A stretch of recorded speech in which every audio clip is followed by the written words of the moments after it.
బ్రహ్మముహూర్తం నందు నిద్ర నుండి మేలుకొనవలెను.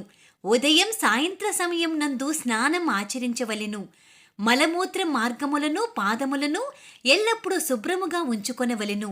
నిత్యం శిరస్సు ముక్కు పాదముల యందు తైలమును ఉపయోగించుకొనవలెను. రాత్రి కాని పగలు కాని భోజనం చేయకుండా ఉండటం వలన ఆయుక్షీణం, అజీర్ణం చేయుట, తినిన వెంటనే మరలా తినుట వలన గ్రహణ వ్యాధికి కారణమగును. కాలం కాని కాలమునందు ఆహారం తీసుకోవటం వలన జఠరాగ్ని చెడును. వెంట్రుకలు గోళ్ళు 15 రోజులకు 3 సార్లు హరించవలెను. పితృదేవతలకు పిండం ప్రదానం చేయువాడిగా ఉండవలెను. భయము లేకుండా ధైర్యవంతునిగా ఉండవలెను.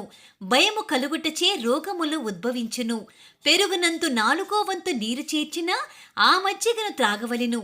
ఇది అత్యంత ఉపయోగకారి. రాత్రి సమయం నందు పెరుగు నిషిద్ధం. అన్ని పాల కంటే ఆవు పాలు శ్రేష్టం. వృక్ష సంబంధమైన నూనెలలో అన్నిటికంటే నువ్వుల నూనె శ్రేష్టమైనది. నెయ్యిలన్నిటిలో ఆవు నెయ్యి శ్రేష్టమైనది. పప్పుధాన్యాల్లో అన్నిటికంటే పెసలు శ్రేష్టమైనవి.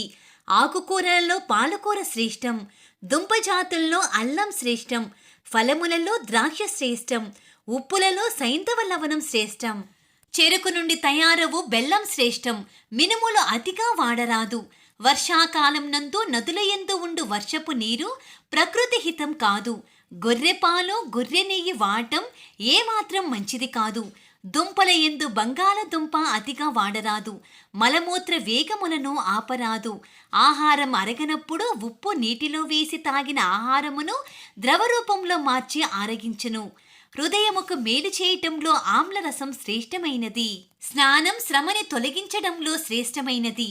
విరిగిన పెరుగు మలమూత్ర మార్గమును అడ్డగించును. ఉసిరిక పచ్చడి ప్రతి 15 రోజులకు ఒకసారి తీసుకోవడం వలన వయస్సు నిలుపును. నెయ్యి వాతమును పిత్తమును తగ్గించును.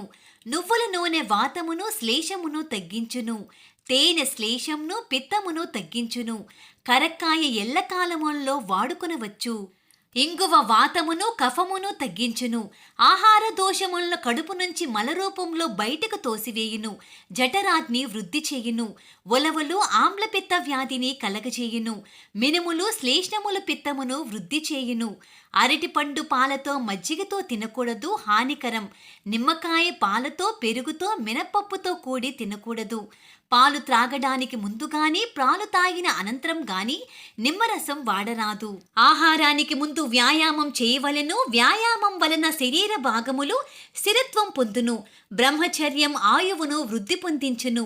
నెలసరి సమయంలో స్త్రీ సంగమం వలన రోగాలు సంప్రాప్తించును. నపుంసకత్వం సంభవించును. స్త్రీ మలమూత్ర సమయం నందు వేరే కార్యక్రమాలు చెయ్యరాదు. మూర్ఖులు నపుంసకుడు వీరితో ఎల్లప్పుడూ సఖ్యం చెయ్యరాదు. సంధ్యాకాల సమయం నందు భోజనం, స్త్రీ సంగమం, నిద్ర చెయ్యరాదు. మిక్కిలి వేగముగా ప్రవహించే జలం నందు స్నానం చెయ్యరాదు. నోటికి ఆచ్ఛాదన లేకుండా ఆవలింత తుమ్ము నవ్వు ప్రవహింప చేయకూడదు. భూమిని గీయకూడదు. గడ్డి తుంచకూడదు. మట్టి బిడ్డలు చేతితో నలపకూడదు. ముక్కుతో శబ్దం చేయకూడదు. ప్రతి ఉదయం నోటి యందు నువ్వుల నూనె పోసుకుని తెల్లటి నురుగు వచ్చే వరకు పొక్కలించి బయటకు విడవవలెను. దీన్ని దంతధావనం చేయుటకు పూర్వం చేయవలెను. దీన్ని ఆయిల్ పుల్లింగ్ అని వ్యవహరిస్తారు. దీని వలన దంతములకు బలం కలుగును. దంతవ్యాధులు రానివ్వదు.